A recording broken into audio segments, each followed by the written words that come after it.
복음이 고플 때 복음 한 끼. 이제 복음 한 끼에 오신 여러분을 주의 이름으로 환영하면서 지난번에 이어서 우리 계속하여 지금 교재 45페이지에 있는 6번 문제 천직 찾기가 중요한 이유에 대해서 오늘도 주님이 주신 그 분량대로 정리를 해드리도록 하겠습니다. 역동성을 일으키는 요인들, 그리고 역동성의 결과로 나타나는 열매들, 이 몇 가지를 보는데 우리가 오늘은 지금 천직 찾기에 대해서 이 중요한 천직 찾기를 정리해 나가고 있습니다. 이번 기회에 여러분들 모두가 천직 찾기에 대한 개념이 잘 정리되었으면 좋겠습니다. 천직 찾기는 결혼과 비슷한 정도의 무게가 있다라고 저는 보고 있는데, 어떻게 보면은 결혼하는 일보다 천직 찾기가 더 중요하다고 할 수 있는 이유가 뭐냐면은요, 결혼은 안 할 수도 있습니다. 하나님께서 모든 사람을 결혼하게 하시지 않습니다. 독신의 은사가 있는 사람이 있습니다. 바울이 그러했죠. 그렇기 때문에 결혼이 아무리 중요하다고 해도 모든 사람에게 해당되지 않듯이, 물론 영적인 의미의 결혼은 해당되지만 이 세상에서 꼭 결혼을 해야만 되는 것은 아닙니다. 그러나 이 천직은 독신자라고 할지라도, 장애를 가진 분이라고 할지라도 모두에게 해당하는 하나님의 부르심의 한 형태, 그것을 우리는 천직으로 정의하고 있습니다. 우리는 이 천직을 찾기 위해서 오늘도 성경적 가치관을 보도록 하겠습니다. 성경적 가치관에 대해서 미국의 경제학자 갈브레이드가 오늘날 우리가 살아가는 시대를 불확실성의 시대라고 이렇게 불렀는데, 사실은 불확실성의 시대만 가지고는 이 시대를 정의하기가 힘듭니다. 그래서 혼돈의 시대, the age of chaos, 카오스, 또는 올바른 가치관이 무엇인지도 모르고 닥치는 대로 대응하는 가치관 부재의 시대, the age of value absence라고 하는 이 혼돈과 부재, 이것이 아마 이 시대를 정의하는데 더 좋은 표현이 아닌가 생각이 듭니다. 불행하게도 이런 현상은 점점 강해지고 있고 또 확실합니다. 하나님의 법과 원칙을 무시한 인간의 교만이 만들어낸 산물이라고 아니할 수 없겠죠. 오늘날 우리가 안고 있는 정치, 경제, 사회, 교육, 온갖 문제를 해결하기 위해서는 이기적이며 완전하지 못한 인간의 논리를 의지하기보다는 우리를 위해 주신 완벽한 기준, 즉 생명의 말씀에 의지해야 하는데, 거듭난 사람마저 정신없이 흔들리고 있으니 이를 어쩌면 좋겠습니까? 오늘 그리스도 안에서 역동적으로 살아가기 원하는 분들은 다음의 세 가지를 유념했으면 좋겠습니다. 첫째, 하나님은 우리에게 부르심에 맞는 일이면 그것이 천직이다라는 개념을 심어주셨다는 것입니다. 이러한 천직의식은 부름받은 자들이 종의 자세를 갖고 살게 하므로 슌페터가 말한 자본주의 경제 발전의 핵이라고 했던 두 가지 혁신, 이노베이션, 발명을 가능하게 하였습니다. 그러나 어찌된 일인지 갈수록 자기 직업에 만족하는 사람은 적어지고 이직률은 높아져만 갔습니다. 보수의 많고 적음에 따라 직업의 귀천을 나누어 버렸고, 힘들고 더럽고 위험하고 보수가 적은 소위 3D 업종에는 노동력이 부족하게 되었습니다. 하나님을 믿는 사람조차 힘 안 들고 쉽게 돈을 버는 유흥업을 포함해서 좋게 말해 서비스업으로 몰리고 있습니다. 위기의 징조라고 아니할 수 없습니다. 땀 안 흘리고 잘 살겠다, 잘 살아보겠다, 땀 안 흘리고 잘 살아보겠다, 불한당이라고 하죠. 천직은 하고 싶은 일, 즐기고 싶은 일을 하는 게 아닙니다. 힘들어도 해야만 하는 일을 하는 것입니다. 오늘의 메시지는 여기서 끝입니다. 천직은 하고 싶은 일, 즐기고 싶은 일을 하는 게 아닙니다. 힘들어도 해야만 하는 일을 하는 것입니다. 이 얘기는 바꿔 말하면은 천직은 되게 힘들다. 천직은 그렇게 즐겁지 않다. 천직은 나를 즐겁게 해주기보다는 나를 훈련시키는 경향이 짙다. 이렇게 말할 수 있겠네요. 자, 두 번째는 종의 개념을 가진 사람들이 열심히 일해서 물질을 얻게 되었을 때, 이때가 문제입니다. 그것을 하나님의 선물이 아니고 자신이 노력한 결과라고 착각을 해서는 자기 욕망을 채우기 위한 수단으로 전락시켜 버리는 사례가 너무나 많다는 것입니다. 하나님이 부와 재물의 근원임을 망각하는 그런 사람들이 얼마나 많습니까? 잠언 8장 18절에 부귀가 내게 있고 장구한 재물과 공의도 그러하니라. 내 것이다. 얘들아, 이거 내 것이다. 네 것이 아니야.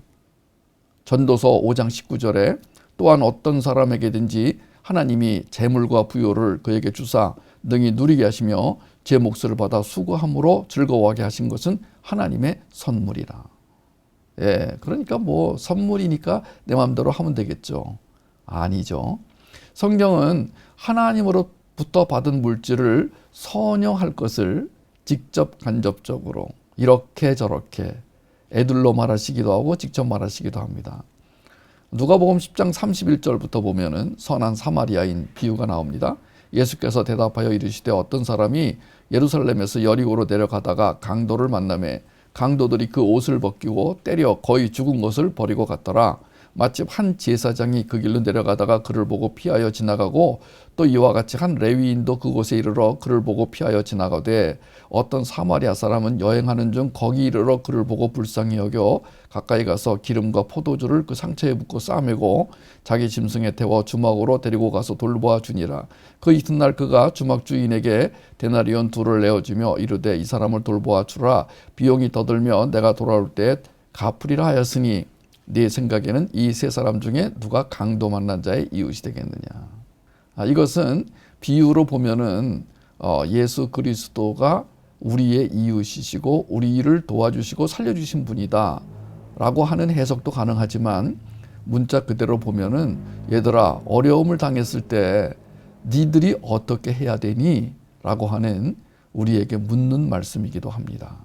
자, 디모데전서 6장 17절 19절 보면은요. 네가 이 세대에서 부한 자들을 명하여 마음을 높이지 말고 정함이 없는 재물에 소망을 두지 말고 오직 우리에게 모든 것을 후히 주사 누리게 하시는 하나님께 두며 선을 행하고 선한 사업을 많이 하고 나누어 주기를 좋아하며 너그러운 자가 되게 하라. 이것이 장래에 자기를 위하여 좋은 터를 쌓아 참된 생명을 취하는 것이니라.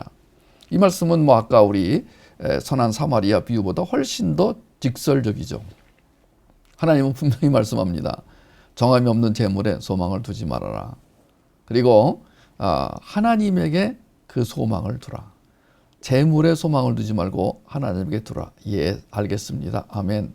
하지만 우리의 마음은 그렇게 그쪽으로 가지 않는다는 데 문제가 있습니다. 성경은 자신과 가족의 필요만을 위해 물질을 사용할 게 아니라 어려움을 당하고 있는 이웃을 돌아볼 것을 자주 권면합니다. 신명기 14장 28절 29절 매 3년 끝에 그의 소산의 10분의 1을 다 내어 네 성읍에 저축하여 너희 중에 분깃이나 기업이 없는 레위인과 네 성중에 거류하는 객과 및 고아와 과부들이 와서 먹고 배부르게 하라. 그리하면 네 하나님 여호와께서 내 손으로 하는 범사에 네게 복을 주시리라. 하나님의 마음이죠. 이것은 이걸 지키면 살고 안 지키면 죽는다가 아니라 하나님은 이런 분이시다. 하나님은 이렇게 사는 것을 좋아하신다. 하나님은 이렇게 살 마음을 주신다.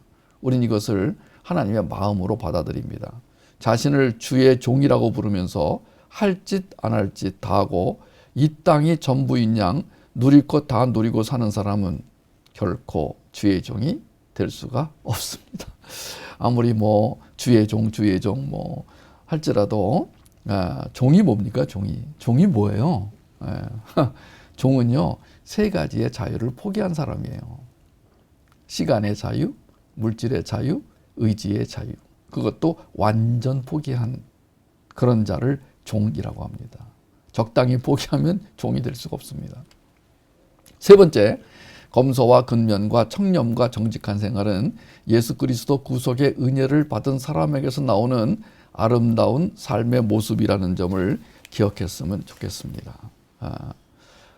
하나님을 믿은 사람에게서 나오는 그 열매들, 향기들, 풍기는 것들이 있습니다. 우리 사회에 만연하고 있는 과소비는 이미 위험 수준을 넘어섰고 사회 부정과 부패도 만연해 있는 상황에서 많은 사람들이 부정한 방법으로 제목 챙기기에 바쁘지만 거듭난 사람들만큼은 물질에 정직해야 하는데 그렇지 못한 경우가 많습니다.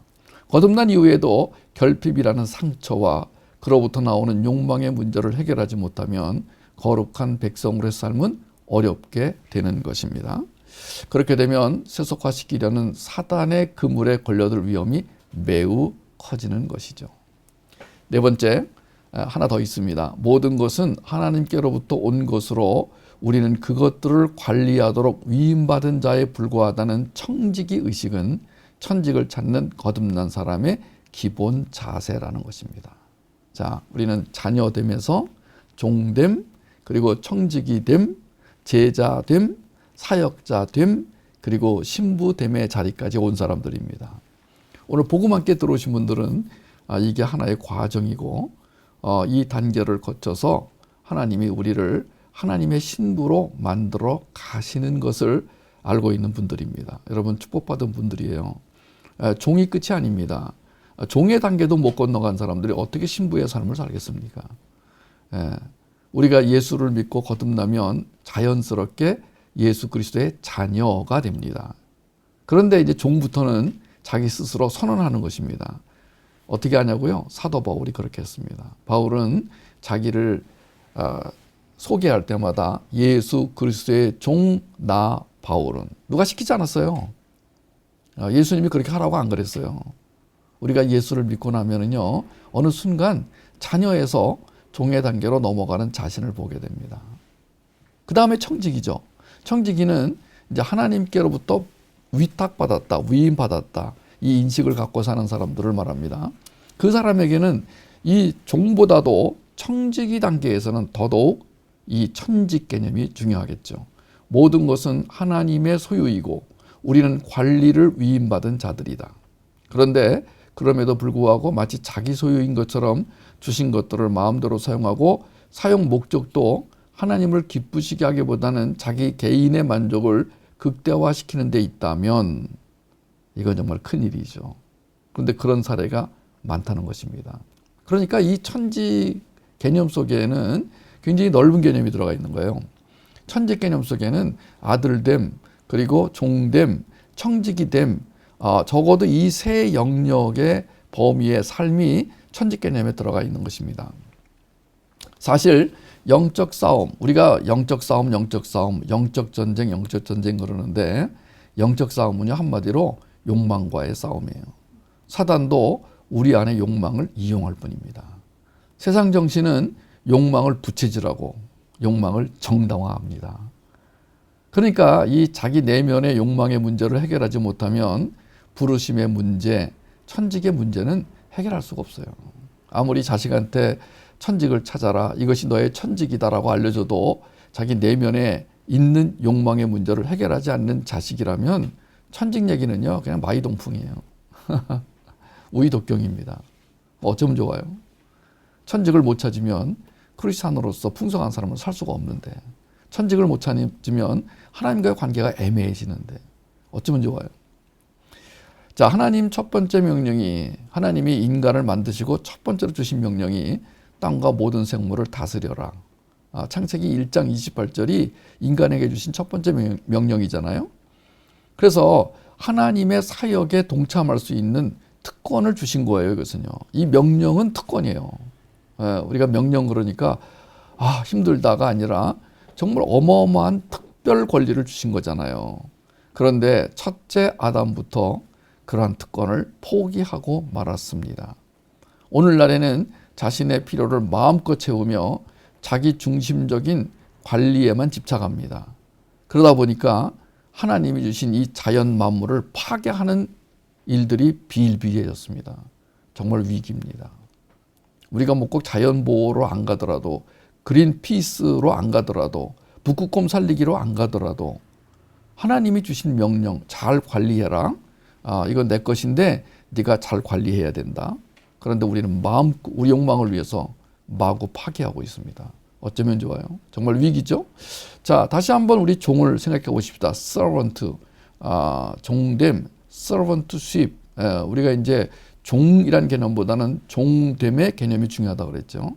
아들보다는 아들됨의 개념이 중요하다고 그랬죠. 그래서 우리는 sonship, servantship, stewardship, discipleship, 그리고 brideship, 우리가 지금 SHIP를 붙여가지고 한글로 됨, 뭐뭐됨이라는 말로 번역을 합니다. 자, 이 SHIP라는 이 배는 이 항구를 떠나야 돼요. 이 배는 항구에 메어두라고 만든 게 아닙니다. 아무리 멋있어 보여도 배는 바다로 나가야 배가 되는 것입니다. 근데 그 배는 풍랑이 일어납니다. 우리가 만나는 풍랑의 대부분이 욕망이라는 풍랑입니다. 그 풍랑을 맞고 침몰한다는 것은 욕망 덩어리가 되어 넉아웃 된다는 거죠. KO 된다는 것입니다. 자, 성경이 말하는 세상 정신은 한마디로 세속주의인데 이 세상 정신에 넘어가는 이 세상 정신이 노리는 것, 그것이 뭐냐? 욕망이라는 것입니다. 그러면 오늘 우리는 이 세속주의를 한 번 더 살펴보도록 하겠습니다. 천직과 매우 관련이 있는 이 세속주의 개념을 좀 정리해 보도록 하겠습니다. 세속주의란 세상에 있는 것이 전부이고 이 현상 배후에 있는 본질적 세계, 즉 영적인 세계는 인정하지 않는 닫힌 세계관을 세속주의라고 합니다. 이것이 계몽주의 이후에 널리 퍼지게 된 인간관, 세상을 바라보는 관점입니다. 사람들은 현상 속에 나타나는 인간의 행동, 인간의 사회적 모습 형태를 분석함으로써 인간의 모든 것을 이해한 것처럼 생각을 합니다. 착각이죠. 이러한 인간 이해를 세속적 인간관이라고 합니다. 세속주의의 특징 가운데 상대성이 있습니다. 상대성. 이 절대적 진리를 부인하거나 또는 절대적인 것에 가치를 두는 것보다 상대적인 것에 더 많은 주의와 관심을 갖는 것이 세속주의의 특징이라고 하겠습니다. 미국이나 유럽에서 기독교적 가치 기준이 개인의 다양성에 의해 각양각색을 띠고 시간과 공간에 따라 여러 형태로 존재하는 가운데 절대성, 복음의 절대성, 구원의 절대성, 예수 그리스도의 절대성은 오래된 것, 낡은 것으로 간주하고 상대적인 것을 새로운 가치관으로 보는 진보적 형태로 보이기 시작한 게 비극의 시작이었습니다. 계몽주의, 산업혁명과 함께 이 상대주의 가치관이 이 세계를 휩쓸기 시작합니다. 그러니까 절대적 가치관은 이제 사라지고 마는 것이죠. 이것은 무덤 파기 작전에서 오스 기니스가 말한 뷔페 작전, 버페 작전과 비슷합니다. 캘리포니아에 갔더니 이 오스 기니스가 캘리포니아에 갔더니 그렇게 음식들이 많더라는 거예요. 미국에서도 유난히 그 음식이 풍성한 곳이 캘리포니아예요. 거기는 뭐 여러 가지 그 음식 재료들이 많기 때문에 그렇습니다. 놀라 자빠지는 거예요. 도대체 미국의 어느 동네에 가면은요 먹을 게 없어요. 식당에 가봐도요 그냥 뭐 빵하고 소세지하고 뭐 샐러드 그냥 다 이게 다야 이게 커피하고. 근데 캘리포니아에 갔더니 저도 깜짝 놀라 돌아가시는 줄 알았어요. 여기 지금 고속터미널에 가면 토다이라고 있는데 제가 맨 처음에 라이트하우스 거기 그 바닷가에 산타모니카예요. 산타모니카라는 그 바닷가에 해변에 거기에 그 라이트하우스라는 건물이 있었어요. 거기 1층에 이 버페가 있었는데 거기서 처음 제가 토다이라는 상표가 붙은 그 상점에 음식 가게 들어가서 제가 오늘 버벅거리나 모르겠어요. 들어가가지고 정말 많은 이 해산물 버페를 먹었는데 전 돌아가시는 줄 알았어요. 그렇게 종류가 많고 그렇게 맛있고 야 세상에 미국이 이런 나라구나. 그런데 그거하고 똑같이 오늘날 우리가 저기가 길이구나, 저기가 목표구나, 저것이 절대적 가치구나라고 하는 하나의 목표를 잃어버렸어요. 왜 그러냐면 주변에 비슷한 게 너무 많아진 거예요. 여기도 번쩍거리고 저기도 번쩍거리고 여기도 휘황찬란하고 여러분 그 많은 멋진 것들이 늘어서기 시작하자 그 절대적인 목표를 잃어버리게 된 거예요. 그러자 뭐가 찾아왔어요? 상대주의적 가치관이 찾아오기 시작했습니다. 아무거나 골라 잡아라. 다 똑같다. 다 똑같다. 그렇지 않습니다. 혼란기에 빈 공간의 틈을 타서 사회적 매개체인 매스컴과 언론 그리고 오늘날 소셜미디어라고 부르는 이 언론들이 상대적 가치가 현실성에 부합된다는 사상을 퍼뜨리기 시작하고 결국 그것이 지배적이 되었습니다. 상대적 가치 기준 속에서 기회의 평등과 개인의 자유를 극대화하는 것이 가치로 떠오르기 시작했고요. 그것이 공감대를 형성하면서 세속화는 착착 진행되어 가기 시작한 것입니다. 세상을 사랑하는 것은 영혼에서 시작이 됩니다. 잘 들으세요. 세상을 사랑한다 할 때 그 세상을 사랑하는 주체가 누구냐? 영혼입니다. 미묘하기 때문에 다른 사람의 눈에 곧장 띄지를 않습니다. 영혼이 하는 일이 그렇게 금방 눈에 띄지 않습니다. 아주 미묘합니다. 서서히 세속주의의 거짓말에 속고 있는 사람, 그 자신은 물론이고 주변 사람들도 잘 감지가 되지 않습니다. 아무리 성능 좋은 레이더를 작동을 시켜도 잘 감지가 되지 않습니다. 여러분들도 그러실 거예요. 여러분들도 얼마나 세속화되었는지 제가 아무리 레이더를 돌리고 탐지기를 갖다 대도 잘 모르겠어요. 찍찍 소리는 나는데 얼마나 세속화됐는지 잘 모르겠다는 거예요. 이게 위험한 것입니다. 세상을 사랑하는 것은 무뎌진 양심과 생기 잃은 영혼에서 시작이 된다고 어떤 누군가가 말을 했습니다. 더 이상 이전만큼 죄로 인해 근심하지 않게 된다는 뜻입니다. 주님을 향한 열정은 식기 시작하고요. 감격도 희미해집니다. 교회를 다니며 누렸던 기쁨도 식어지기 시작합니다. 세상을 사랑하지 말라는 말씀은 아무 영향이 없습니다. 교회 안에서조차도 변절자가 급속히 늘어나기 시작했습니다. 로마서 13장 14절에 오직 주 예수 그리스도로 옷 입고 정욕을 위해 육신의 일을 도모하지 말라. 아주 중요한 말씀입니다. 요한일서 2장 16절 이는 세상에 있는 모든 것이 육신의 정욕과 안목의 정욕과 이생의 자랑이니 다 아버지께로부터 온 것이 아니요 세상으로부터 온 것이라. 로마서 7장 5절과 6절 우리가 육신에 있을 때에는 율법으로 말미암는 죄의 정욕이 우리 지체 중에 역사하여 우리로 사망을 위해 열매를 맺게 하였더니 이제는 우리가 얽매였던 것에 대하여 죽었으므로 율법에서 벗어났으니 이러므로 우리가 영의 새로운 것으로 섬길 것이요 율법 조문에 묵은 것으로 아니할지니라. 육에 속한 자. 자, 기억하시죠? 최근에 우리가 자주 사용하고 있는 단어 기억하시죠? 세 종류의 사람 기억하시죠? 성령 충만한 사람, 육신에 속한 사람, 자연인. 여러분은 어디에 속하십니까? 네, 성령 충만한 사람에 속하기를 바랍니다. 그런데 성령 충만했다가도 또 육신에 속한 사람으로 변절이 됩니다.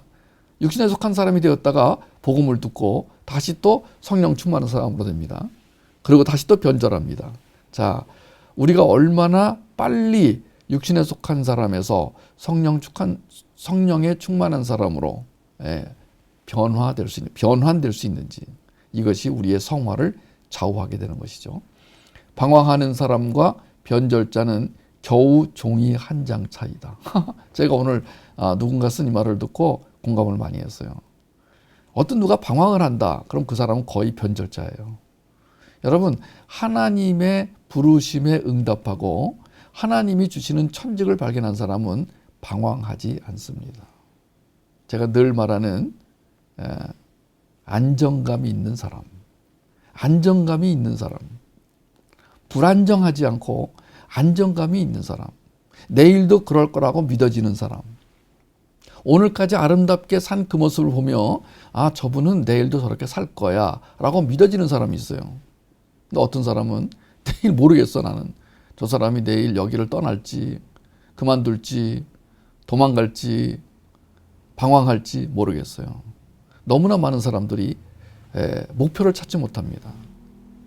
그런 사람을 변절자라고 오늘 부르는 어떤 누군가의 글을 읽고 참 많이 생각을 했어요. 하나님, 제가 죽을 때까지 변절하지 않게 해주세요. 애석하게도 많은 그리스도인이 지금 자신이 망하게 된 것을 깨닫지 못한다고 합니다. 요한일서 2장 15절에 보면은 이 세상이나 세상에 있는 것들을 사랑하지 말라. 누구든지 세상을 사랑하면 아버지의 사랑이 그 안에 있지 아니하니. 이 말씀을 외면하고 살아가기 때문에 우리를 뚜렷하게 다가오는, 우리 주변에 그렇게 뚜렷하게 다가오는 세속주의의 위험에 대해서 완전히 무감각해지고 말았다는 것입니다. 제임스 헌터라는 사람이 이렇게 말했습니다. 전부는 아니지만 세상적인 행위와 그리스도인의 행위 간 차이점이 많은 부분 사라지고 말았다. 심지어 세상적이다 혹은 세속주의다라는 말도 한 세대가 가기 전에 고유한 의미를 대부분 잃어버렸다는 거예요. 이제는 누가 세속주의라 그러면 뭐 그러려니 껌 씹는 소리처럼 그냥 듣게 됐다는 거예요. 그게 얼마나 심각한 얘기인지를 안 듣는다는 거예요. 더 놀라운 사실은 우리의 자식들이 이런 얘기를 듣기를 싫어한다는 거예요. 아들아, 너는 정말 이 세속주의를 조심해야 돼. 이게 얼마나 무서운 건지 아니? 들은 척도 안 한다는 거예요. 왜? 대부분의 어른들이, 부모들이 그렇게 살고 있기 때문에, 그것이 얼마나 무서운 것인가를 자주 얘기해 주지 않기 때문에 다들 이 두 차이를 잃어버리고 말았어요. 뭐라고요? 세상적인 행위와 그리스도인의 행위, 이 두 개의 차이의 변별점을 잃어버리고 말았다는 거예요. 그게 그거죠. 이렇게 돼버린 거예요. 좋게 말해서 많은 크리스찬이 부드러워졌지만 세상 정신과의 선명한 차이점은 잃어버리고 말았다. 그래요. 부드러워졌어요. 제 얘기해서 미안합니다만은 제가 처음에 사단은 마침내 대중문화를 선택했습니다라고 쓴 것은 모든 문화를 거부하자가 아니었어요. 그것은 경고에 초점이 있는 제목이었어요. 경고, 워닝, 워치 아웃. 그런데 그것을 부드럽지 않다고 매도하기 시작했어요. 기독교인은 부드러워져야 되는데 너무 급진적이다. 너무 적대적이다. 여러분, 우리가 부드러워진 건 좋아요. 어떤 분은 말 실수도 안 하고 어떤 분은 정말 잘 넘어가요. 그런데 선명한 차이점은 잃어버리고 말았다는 거예요. 많이 생각해야 할 말이라고 생각이 듭니다. 오늘날 이 땅에 크리스천이 직면한 가장 강력한 도전은 박해가 아니라 세상에 주는 유혹이다. 저는 이 말에도 격하게 동의합니다. 박해받고 있는 정권 하에서 신앙생활하고 있는 형제 자매들과는 달리 우리나라는 주님께 대한 신앙을 고백한다고 해서 가족과 생계 그리고 안녕을 위협당하지 않습니다.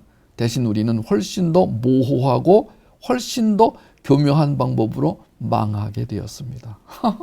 주여, 어쩌면 좋아요. 요즘에 코로나 때문에 참 많은 고생들을 하는 분들에겐 죄송한 말씀 한마디 드리겠습니다. 얼마나 힘드세요. 이 복음 한 끼를 듣고 계신 분 중에도 주님의 위로가 임하기를 바랍니다. 그런데 오히려 그런 어려움이 다가올 때 우리는 더 선명해진다는 거 잊지 마시기를 바랍니다. 우리가요, 훨씬 더 모호하고 훨씬 더 교묘한 방법으로 망하게 되었다. 여러분, 이 말에 밑줄 쭉 그으시고 이 말을 한 주간 동안 묵상해 보시기를 바랍니다. 여러분 자녀가 그렇게 망하지 않기를 축복합니다. 찰스 스펄전이 무려 150년 전에 이렇게 말했습니다. 지금 바로 이때의 하나님의 교회가 세상에 대해 너무나도 적은 영향을 줄 수밖에 없는 한 가지 이유는 바로 세상이 교회에 너무나도 많은 영향을 주기 때문이라고 나는 믿는다. 벌써 150년 전에 영국에서 스펄전이 교회가 왜 영향을 못 주느냐? 그것은 세상이 영향을 벌써 이미 주고 있기 때문이다. 그때 벌써 150년 전에 이 말을 했어요. 스펄전은 또 이렇게 말했습니다. 지난 교회사 가운데 교회가 번영했던 시대를 어느 곳이든 손가락으로 한번 짚어보자. 그러면 그 아래에는 작은 글씨로 이렇게 적혀 있을 것이다. 이 시대에는 교회와 세상의 경계가 뚜렷하게 그어져 있었다. 그러나 교회와 세상이 결혼관계로 합쳐지던 때는 결코 좋은 시대가 아니었다. 아니, 세상에 우리가 그리스도와 결혼해야지 왜 세상과 결혼을 합니까? 스펄전이 그 당시에 유럽 교회를 보면서, 유럽 사회를 보면서 교회가 세상과 결혼을 하고 말았다. 세상에. 교회의 행위와 교회의 가르침이 세상으로부터 멀어질수록 교회의 그리스도께 대한 믿음의 고백은 더욱 참되었고 회개를 부르짖는 교회 증거는 더욱더 강력했다. 그러나 지금은 그렇지 않다. 이것이 스펄전의 한탄하는 말이었어요.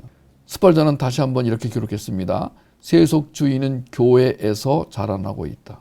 교회에 세속주의의 이끼가 덮이고 말았다. 우리가 만일 그리스도의 참된 추종자를 가려내는 블라인드 테스트를 받고 있다고 상상해 보십시다. 자, 누굴 찍을까요? 여러분 중에서 어떤 한 분을 찍어가지고 자, 이분이 얼마나 세속주의에 물들었나. 겁나죠. 자, 누군가를 찍었어요, 제가요. 그리고 신자인 당신과 불신자 둘 중에 한 명을 선택하는 테스트예요. 누가 더 세속화되었나? 두 사람의 상세한 대화 내용, 인터넷 사용, 옷 입는 방식, 아이팟 플레이리스트, 아이팟은 뭐 옛날 얘기죠. 지금 뭐 아이폰이겠죠. 아이폰에 적혀 있는 리스트, 앱 리스트가 되겠죠. 아이폰 앱 리스트, 텔레비전 보는 습관, 취미, 여가 시간, 돈 거래, 패션 감각, 그리고 생각과 꿈의 내용 등에 대해서 각각 두 가지 보고를 받는 것으로 과연 누가 더 세속화되었는지 구별할 수 있을까요? 어떠세요? 저는 세속화 안 되었어요. 저는 옷도 안 사 입고요. 저는 신발도 안 사 신고요. 극장도 안 가요. 그럴까요? 과연 쇼핑도 안 하고 비싼 거 안 먹는다고 세속화가 안 되었을까요? 거듭나지 않은 이웃과 직장 동료와 그부들 또 친구들과 다른 점이 있는 보고서를 얼마나 쓸 수 있을까요? 생활 속에서 그리스도인과 세상을 구분하는 선이 너무 흐려서 사실상 전혀 구별이 없는 것은 아닐까 많은 사람들이 걱정하고 있다는 것입니다. 그렇다면 자, 여기서 우리는 이 천직과 관련해서 우리가 사랑해서는 안 되는 세상에 대해 정리를 해보도록 하겠습니다. 그러니까 천직은 자, 두 가지로 이제 천직이냐 아니냐가 구별됩니다. 하나는 부르심에 응답했는가, 또 하나는 욕망의 문제가 해결됐는가. 그러면 천직은 저절로 됩니다. 왜냐하면 천직은 주시는 거잖아요. 천직이란 말 자체가 일반인도 그렇게 해석하고 있어요. 하늘이 주는 직업 이렇게. 우리는 이제 하나님이 주신 직업이지만 일반인들은 하늘이 내리는 직업이라고 천직을 정의하잖아요. 그러니까 주어지는 거예요. 천직은 찾기만 하면 돼요. 누구에게 다 주어지는 것이기 때문에. 가정주부도 천직이라고 그랬습니다. 제가 어느 자료를 읽다가 읽은 내용인지 내용이 진짜인지 모르겠지만 셰익스피어가 어느 식당에 갔대네요. 근데 셰익스피어가 나타나니까 사람들이 막 박수를 치고 막 그랬다네요. 왜냐면 당시에도 셰익스피어가 유명했잖아요. 그래서 저쪽에서 갑자기 그 실내를 청소하던 청소부가 대걸레를 집어 던지더라는 거예요. 그래서 셰익스피어가 또 찾아갔다는 거 아니에요. 그 사람한테 가서 왜 그러시냐고 그랬더니 기분 나빠 죽겠다고 말이에요. 참 용감한 사람이에요. 그 사람이 뭐라 그랬냐면은 나는 지금 매일 여기서 이 더러운 이 바닥을 닦는데 당신은 글이나 찍찍 쓰고 말이야. 그런데 여기 와서 이렇게 박수나 받고 기분 나쁘다고. 정직한 거죠. 그때 이 셰익스피어가 이 망할 놈 자식 이러지 않고 그러지 마십시오. 나는 하나님이 만드신 세계를 글로 표현하고 당신은 하나님이 만드신 세계를 걸레로 청소하고 있습니다. 당신은 이 우주를 관리하는 사람이고 나는 그 세계를 알려주는 사람입니다. 똑같습니다. 이랬다네요. 믿거나 말거나. believe or not believe. 그럴 리가 없어. 셰익스피어 내가 저 전기를 쭉 보니까 그분이 그렇게 좋은 훌륭한 분은 아니었던 것 같은데 재주는 많지만 어쨌든 간에 만약 그게 사실이라면은 이 셰익스피어는 다시 한번 봐야 될 인물이다라는 생각이 듭니다. 비슷한 얘기들이 많이 있어요. 마틴 루터 킹 목사가 이제 차를 타고 갈 때 이제 뉴욕에 아침 새벽길을 가는데 저쪽에서 흑인 청소부가 막 욕을 하면서 진짜 난리더라는 거 쓰레기를 막 까땜 그러면서 난리더라는 거예요. 그래서 이 루터 킹 목사가 차에서 내려가지고 가가지고 형제는 왜 이렇게 분노하는가 그랬더니 똑같은 얘기 하더라는 거예요. 이 더러운 놈, 이 더러운 이 뉴욕 거리를 내가 언제나 이렇게 청소를 해야 됩니까? 밤새도록 술 먹고 이렇게 다 쓰레기 버리고 간 그놈들의 뒷치덕거리를 내가 언제나 해야 됩니까? 너무합니다, 하나님. 그랬다는 거예요. 그러니까 이제 루터 킹이 딱 이렇게 안으면서 여보게 형제는 지금 하나님의 정원을 관리하고 있네. 이렇게 했다는 거 아니에요. 이것도 믿거나 말거나. 루터 킹 목사를 추종하는 분들이 만들어낸 얘기가 높겠지만 여러분 이런 얘기들이 왜 나오는 것입니까? 사실은 모든 직업은 다 귀하다. 귀천이 없다. 말만 그렇죠. 사실은 말만 그렇죠. 하나님의 부르심에 응답하는 사람이 없다고 쳐보세요. 엉망이 돼버리는 거예요. 이 세상은. 하나님의 부르심을 받은 사람들이 이 세상을 제대로 관리함으로써 하나님은 그들을 통해 이 세상을 하나님의 통치하에 두려고 하신다. 그것이 하나님의 뜻이잖아요. 우리는 기독교인은 거듭난 사람은 두 가지 목표를 가지고 살아갑니다. 하나는 하나님의 거룩한 백성으로 살아가는 것, 또 하나는 하나님의 나라를 완성하는 데 기여하는 것. 그러면 둘 다 뭐예요? 거룩한 백성에도 천지 개념이 들어가야 되죠. 왜냐하면 그게 부르심이니까. 그리고 하나님의 나라 완성에도 천지 개념이 들어가야 됩니다. 왜냐하면 그것은 하나님의 이 정원을 관리하는 일이 되니까. 그렇죠? 창세기 1장 28절 명령을 이루는 것이니까요. 자, 하나님을 심히 대적하고 하나님을 떠난 인간 문명의 조직화된 체제가 세속주의 체제입니다. 타락한 세상입니다. 하나님을 대적하는 인간들의 군상입니다. 하나님을 대적하며 떠나 살기를 구하는 교만하고 자족한 사람들의 세상이 바로 우리가 살고 있는 이 세상이라는 것입니다.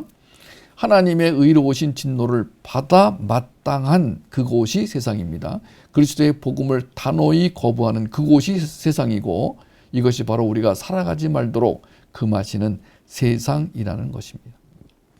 존 스토트는 우리가 세상에 동화되어서도 안 되고 세상에 의해 오염되어서도 안 된다라고 말했습니다. 이제 세속주의가 타락한 세상을 사랑하는 것임을 알게 되었습니다. 그것은 세상의 가치를 사랑하고 하나님을 대적하는 세상을 쫓아가는 것이라고도 말할 수 있습니다. 좀 더 구체적으로 세속주의는 하나님을 배격하며 자신을 높이고 자신을 기뻐하는 것입니다. 세속주의는 하나님의 규칙을 인간의 것으로 대신하는 것입니다. 마치 우리 나름의 성경을 창조해내는 것과 마찬가지입니다. 오 마이 갓. 조엘 비키가 말합니다. 세속적인 사람들의 목표는 위로 가는 것이라기보다는 앞으로 나가는 것이다. 이 말도 여러분 밑줄 그을만 하지요? 세속적인 사람들의 목표는 위로 가는 것이 아니라 앞으로 나간다. upward가 아니라 forward. 위로 올라가지 않습니다.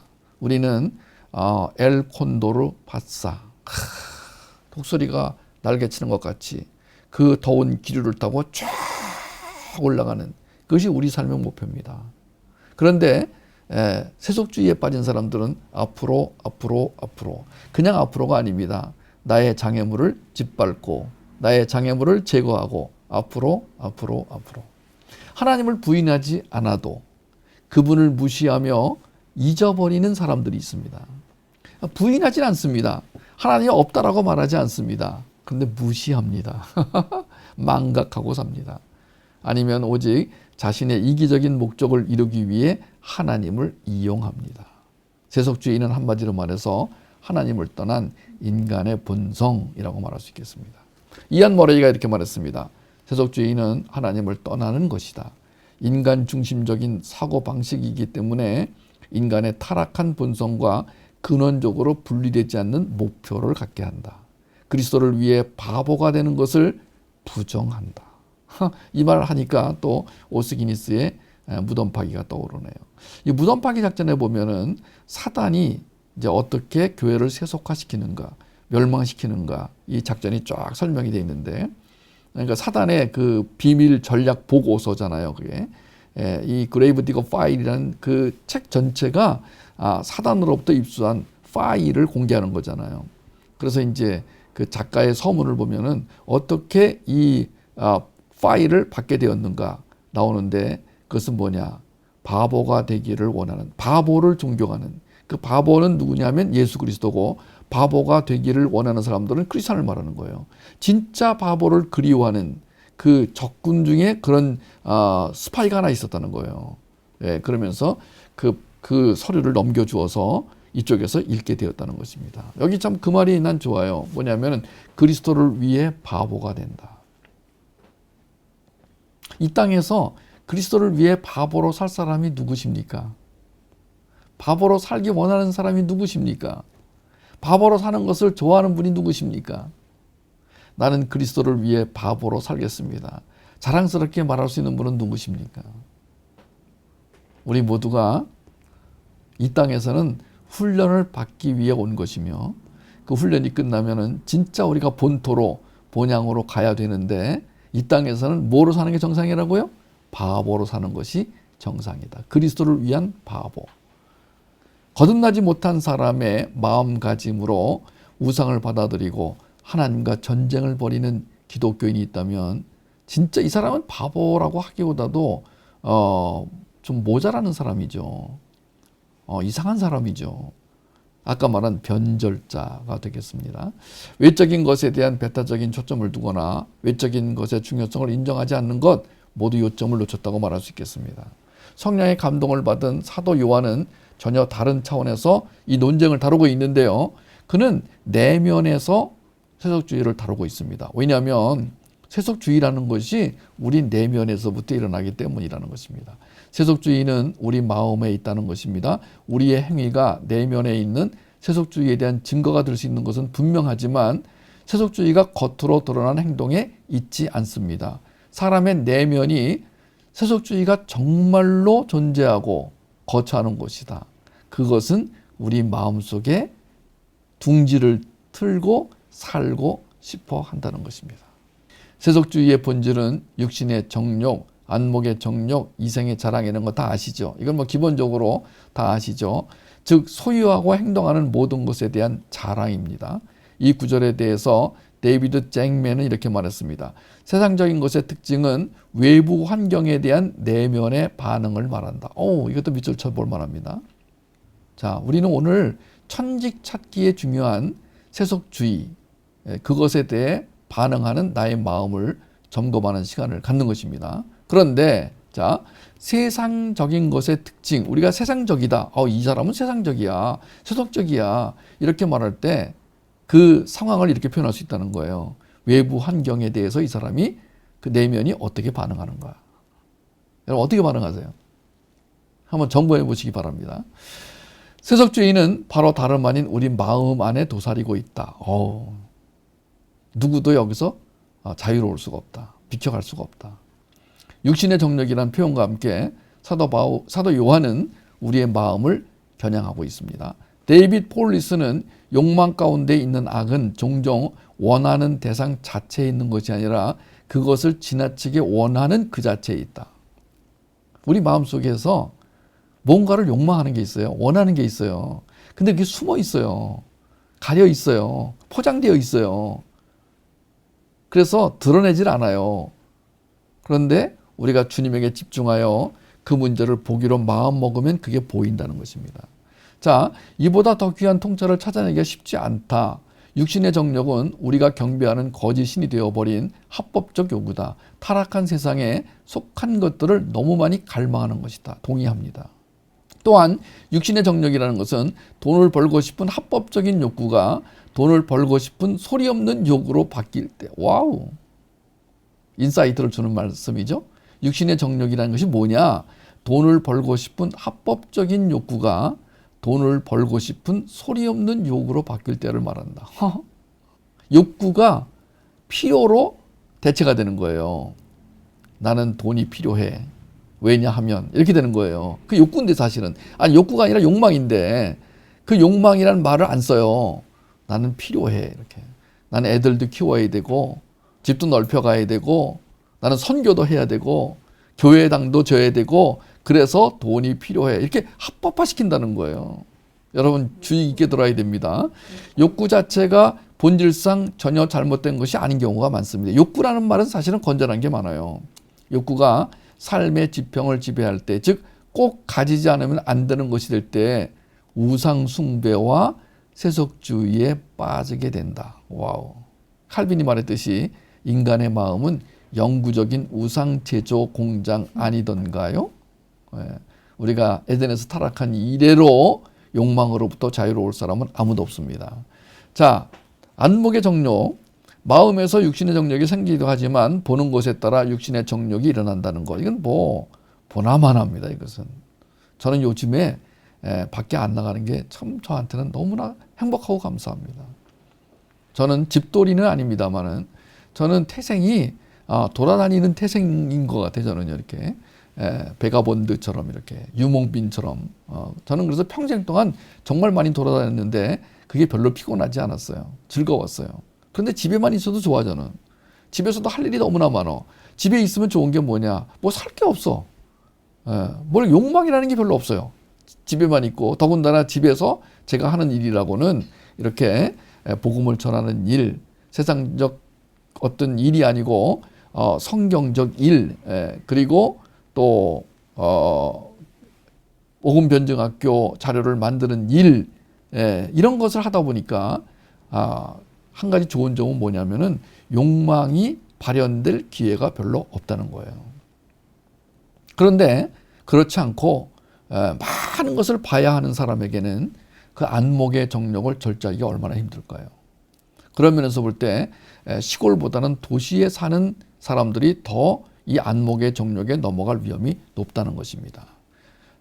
눈은 영혼의 창문이기도 합니다. 눈은 하나님이 주신 소중한 선물이고 영혼의 창문인데, 단순히 보는 것이 아니라 눈은 탐욕을 일으킬 수 있는 요소를 가지고 있는 게 눈이다.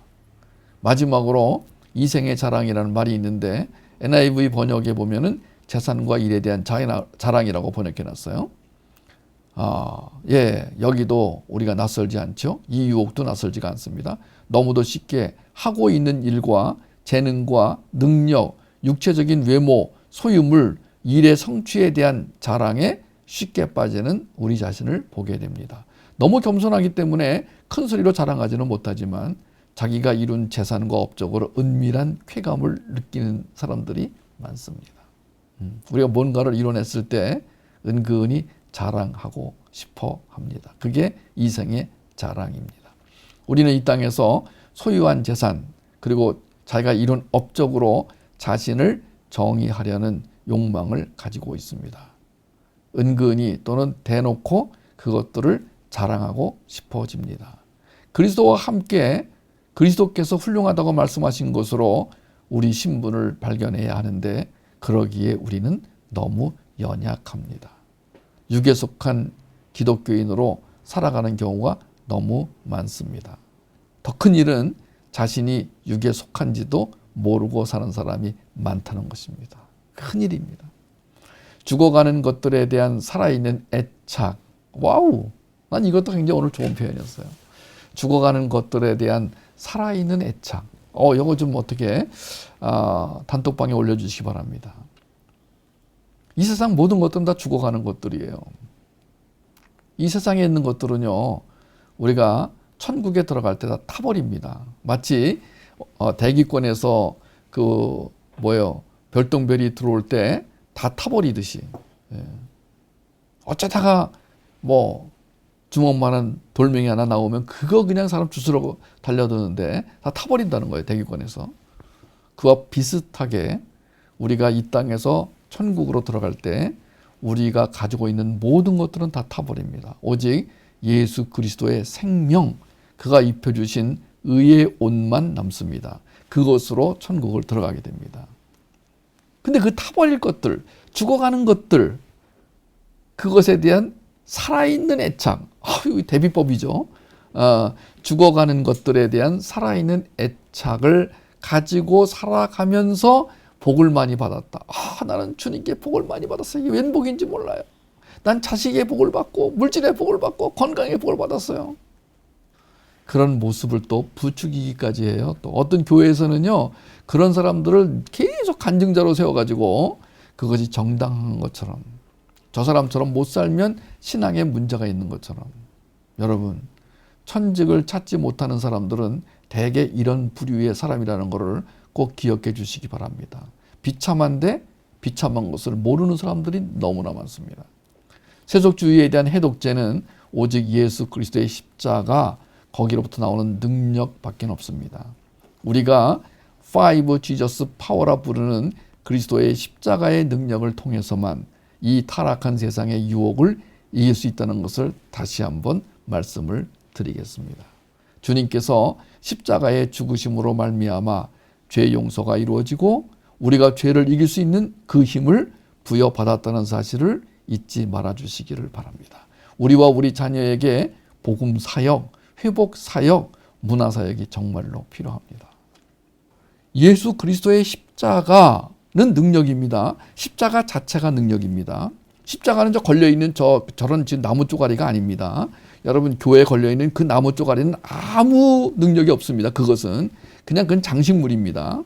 예. 여러분 예수 그리스도가 달려 죽으신 그 십자가는 다른 말로 예수의 능력을 말합니다. 우린 그 능력을 5 Jesus 파워로 정의했습니다. 생명력, 통찰력, 분별력, 창의력, 변증력. 또 말해볼까요? 생명력은 생명을 가진 자가 생명을 가진 자답게 살게 하는 힘, 파워를 말합니다.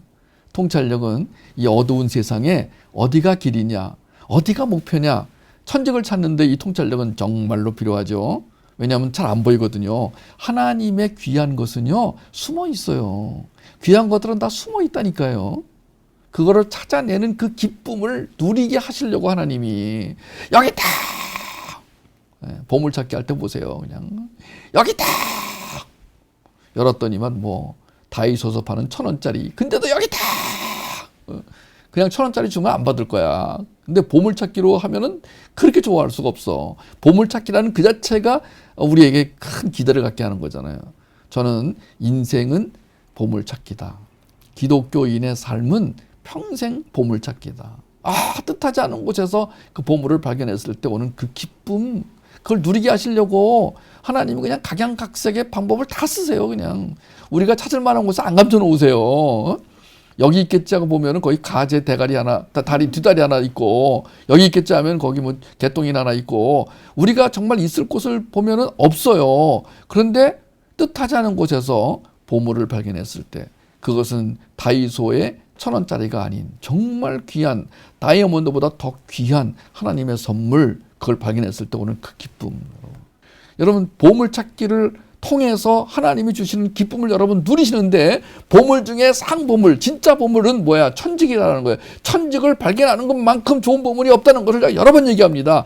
아까 서두에도 얘기했지만은요, 여러분 결혼을 잘한 사람들이 받는 축복이 얼마나 큰지 아세요? 정말 하나님의 축복 가운데 결혼을 한 사람들이 그 결혼 생활을 통해서 얻는 그 힘이 얼마나 큰지 아세요? 근데 천직은 결혼보다 더 중요하다. 왜? 결혼을 안 할 수도 있으나 천직은 안 가질 수가 없다. 이 세상에 온 모든 사람들은 다 천직을 발견해야 된다. 심지어 지금 불신자들도 천직 개념을 가지고 살 때 비로소 의미가 있는 삶이 되는 거예요. 천직은 의미 있는 삶, 가치 있는 삶이 되는 거예요. 안 그러면 짐승의 수순으로 떨어져 버리고 마는 거예요. 요즘 우리나라 청년들이 20, 30대 돈 벌어서 빨리 퇴직하고 평생 놀며 산다. 이게 목표라는 거예요. 이제는 소확행도 아니래. 이제는 소소하고 확실한 행복 시대도 끝났다는 거야. 이제는 20, 30대에 돈을 벌기 위해서 밥도 안 먹는데 애들이 돈을 모으기 위해서, 그리고 증권에 그 투자해가지고 그냥 눈 뜨면 증권, 눈 감아도 증권, 그 증권에 투자해가지고 돈을 모은대요. 한 6억인가를 모은대요. 그런 다음에 평생을 그걸로 놀며 산다는 거예요. 여행 다니면서. 세상에 주여 어쩌면 좋아요. 여러분과 저의 자녀가 거기에 물들지 않게 되기를 바랍니다. 손흥민 선수가 어저께도 또 한 골을 넣어가지고 우리를 감동시켰는데, 그 골은 그냥 나온 게 아닙니다. 잠도 안 자고 밥도 안 먹고 열심히 훈련한 결과로 나온 것입니다. 어쩌다가 넣은 것이 아닙니다. 박세리나 신지혜 선수가 LPGA에서 그렇게 두각을 나타낸 것은 그들이 그렇게 땀을 흘리며 훈련했던 결과였습니다. 근데 우리는 그건 보지 않습니다. 훈련은 생각하지 않습니다. 금메달만 생각합니다. 이름을 날리고 돈을 번 것만 생각합니다. 여러분, 땀 안 흘리고 먹으려고 하는 것 불한당, 안 입을 땀 한 무리당.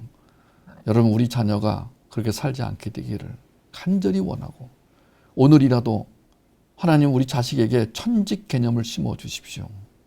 내가 하고 싶은 일, 내가 좋아하는 일이 아니라 하나님이 하라고 하신 일을 즐겁게 하게 해 주십시오. 그 일 끝에 면류관이 있다는 것을 기억하게 하여 주십시오. 하나님의 상은 이 세상의 상과 다릅니다. 그 상을 바라면서 살게 하여 주십시오. 영혼의 위대한 의사인 존 오웬이 이런 말을 했습니다. 만일 어떤 사람이 십자가와 그분의 사랑에 애정을 쏟기로 하면 그는 세상을 십자가에 못 박아 불필요하고 죽은 것으로 여기게 될 겁니다. 그러면 죄에 믿기는 그 유혹하는 기세를 잃고 사라지게 됩니다. 그리스도의 십자가에 대한 당신의 애정을 가득 채우십시오. 그러면 어떤 죄의 여지도 없는 삶을 살게 되실 것입니다. 스펄전은 갈보리의 외침이 들리는 자리에 머물라. 그렇습니다. 복음입니다. 예수 그리스도입니다. 우리에게는 날마다 싸워야 하는 싸움이 있는데 그리스도 안에서 그리스도와 함께 이 싸움을 싸웁니다. 잘 싸워 이긴 사람이 천직을 찾게 됩니다. 아니, 이미 천직은 주어졌습니다.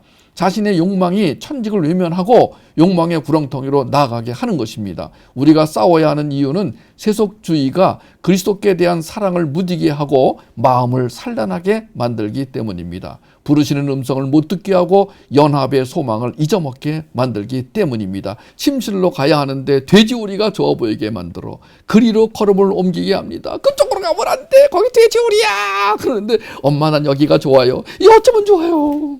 오스이니스가 예언한 대로 수많은 크리스찬들이 교회가 제 무덤을 파고 있으니 어쩌면 좋겠습니까? 우리의 교활한 적은 엄청나게 조직적으로 작전을 짜는데 거듭난 사람들은 등나무 의자에 앉아서 사탕이나 빨고 있습니다. 제가 오늘 이 비유를 쓰면서 이 비유가 맞나 이게?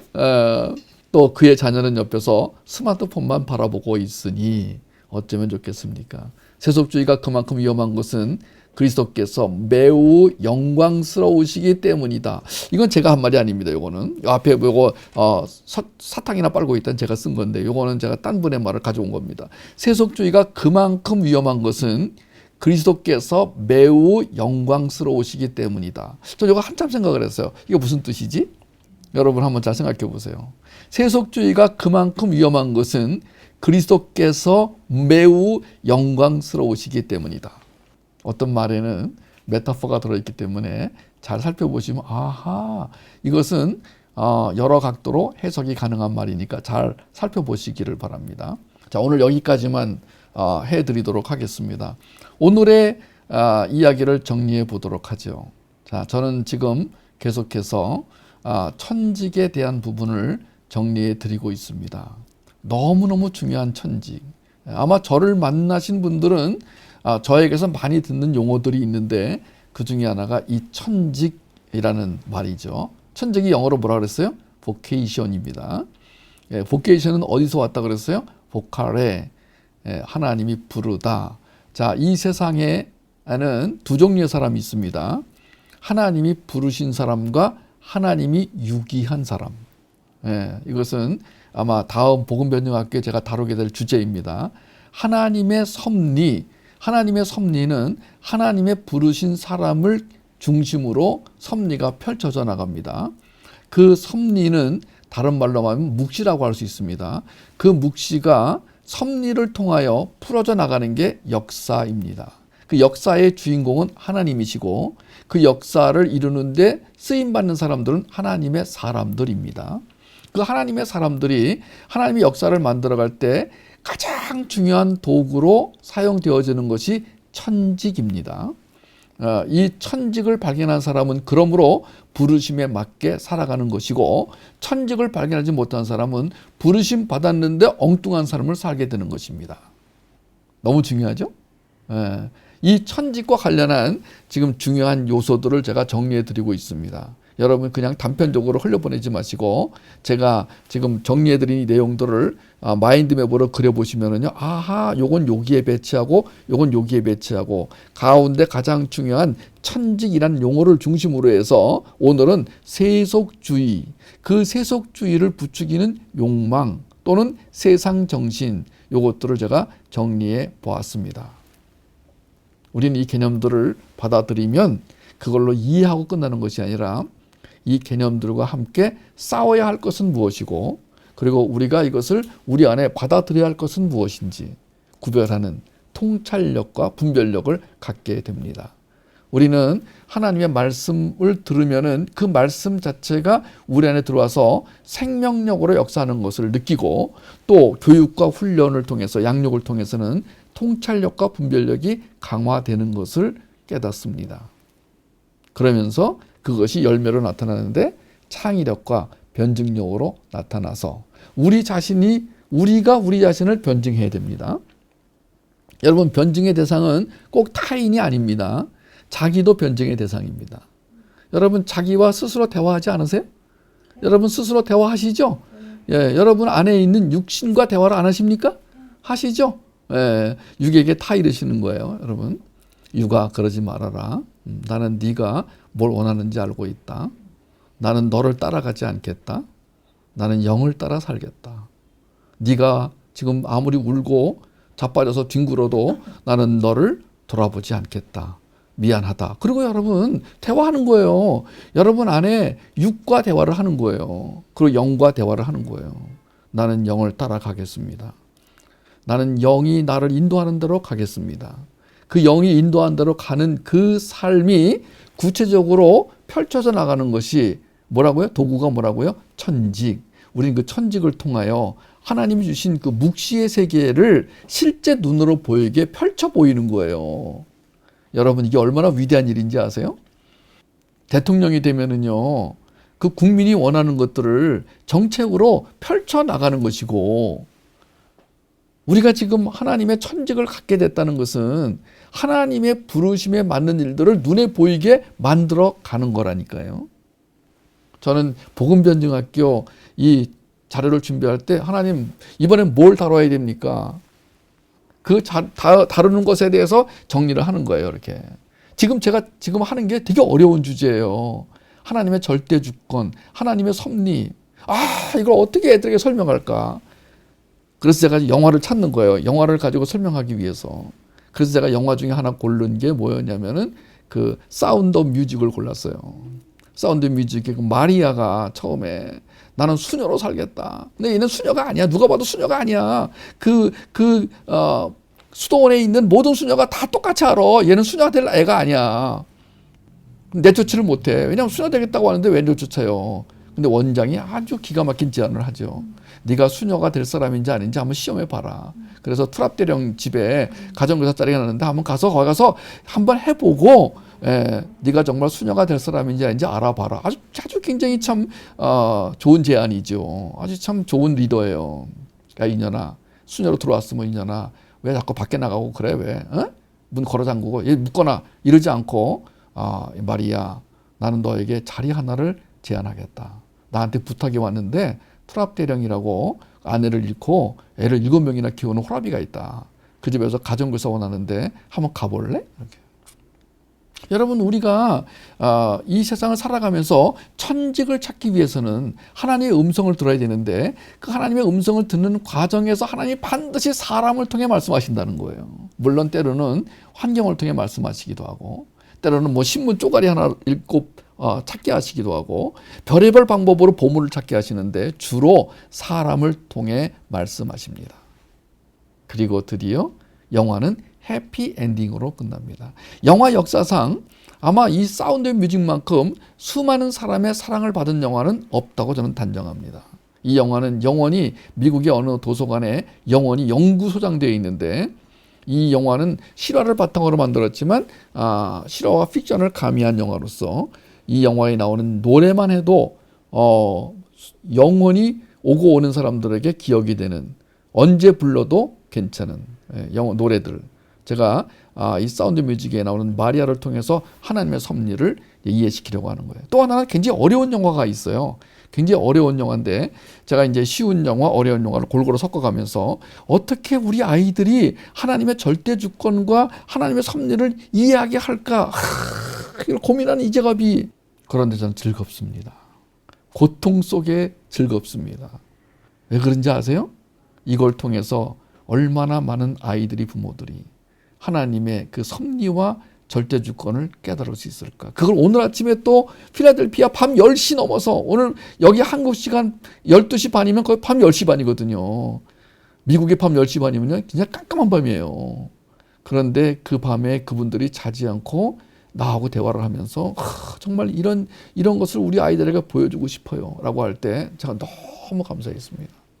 여러분, 오늘 천직을 찾아서 살아가시는 여러분, 아니면 아직도 천직을 찾기 위해 기도하시는 여러분, 우리가 오늘 발견한 그 천직을, 우리가 그 천직을 통해서 하나님을 경험하고 하나님의 뜻을 이 땅에 펼쳐나가는데 하나님과 함께 동역하는 기쁨을 누리시는 여러분, 그 기쁨과 감격을 여러분 자녀들도 우리보다도 더 몇 배 그 감격과 기쁨을 누리게 되기를 주님의 이름으로 축복합니다.